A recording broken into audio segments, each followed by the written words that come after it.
শীত মানেই নানা ধরনের পিঠা, আর শীত মানেই দুই জ্যোতির পিঠা। তো আজকে আমি শেয়ার করব কিভাবে পিঠা ভেজালে পিঠা খুবই নরম তুলতুলে হবে, আর এর নানা ধরনের টিপস। আসসালামু আলাইকুম everyone, welcome to SY kitchen ওয়ার্ল্ডে। তো আজকে পিঠা বানানোর জন্য আমি 4 পট চাল নিয়েছি। এখানে আমি 2 পট ভাতের চাল নিয়েছি আর 2 পট আওলা চাল নিয়েছি, মানে আতপ চাল নিয়েছি। তো চাল এমন হতে হবে, অর্ধেক ভাতের চাল হতে হবে আর অর্ধেক আতপ চাল হতে হবে। এই বিষয়টা খেয়াল রেখে আপনাদের মন মতন আপনারা চাল নিয়ে নিতে পারেন, কম আর বেশি। প্রথমেই আমি চালগুলোকে সুন্দর মতো ধুয়ে 5 থেকে 6 ঘন্টার মতো ভিজিয়ে রাখবো। আপনার চাইলে সারা রাতও ভিজিয়ে রাখতে পারেন।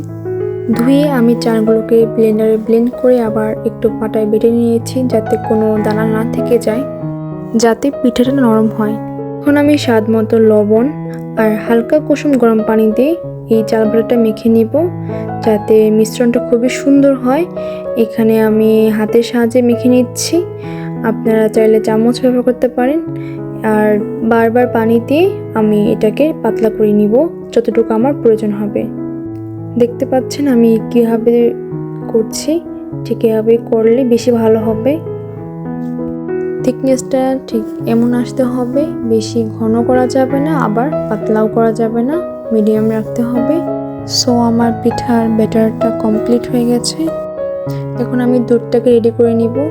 এখানে আমি 4 কেজি দুধ নিয়েছি। 4 কেজি দুধটাকে জাল করে আমি অর্ধেক করে নিয়েছি, 2 কেজি করে নিয়েছি। দেখতে পাচ্ছেন কেমন মোটা সর পড়েছে দুধের মধ্যে আর কতটা ঘন হয়েছে।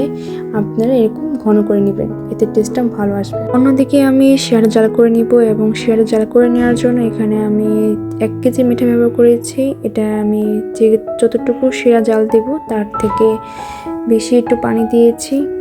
সেটা জাল হয়ে গেলে এটা আমি অন্য একটা পাত্রে ছেঁকে নিব।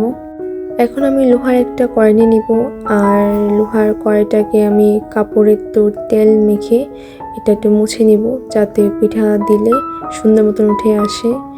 আর প্রথমে গ্যাসটাকে হাই হিটে দিয়ে গরম করে এরপরে লো হিটে দিয়ে পিঠাগুলো ভেজে নিব। দেখতে পাচ্ছেন পিঠাটা কত সুন্দর ফুলেছে। তো এভাবে আমি পুনরায় পিঠাগুলো ভেজে নিব। তো এখানে আমি একটা ভিজা কাপড় দিয়ে লোহার প্যানটাকে একটু মুছে নিব, আর আমি চুলার হিটটাকে লো হিটে রেখে পিঠাগুলোকে ভেজে নিব। আর পিঠাগুলো যখন এরকম ফুলে ফুলে উঠবে, এর মানে পিঠাগুলো সুন্দর মতন ভিজবে। আর যখন পিঠাগুলো ফুলবে না, ভিতরে কাঁচা থেকে যাবে, তো এই পিঠাগুলো শিরায় দিলে সেগুলো আর ভিজবে না। এখন গরম শিরার মধ্যে গরম গরম পিঠাগুলো ভিজিয়ে নিব।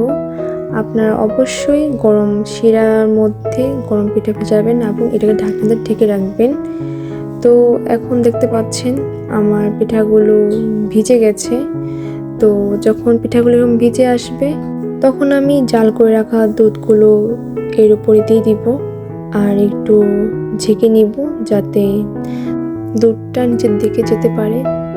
তো দেখতেই পাচ্ছেন আমার পিঠাটা কত সুন্দর লোভনীয় লাগছে, আর ছোট্ট একটা পিঠা সেটা ভিজে কত বড় হয়েছে আর কত নরম সফট হয়েছে। এটা খেতে অনেক মজা। আপনারা বাসায় এটা ট্রাই করে দেখতে পারেন। আমার রেসিপিটা ফলো করলে অবশ্যই আপনাদের পিঠা খুবই নরম তুলতুলে হবে।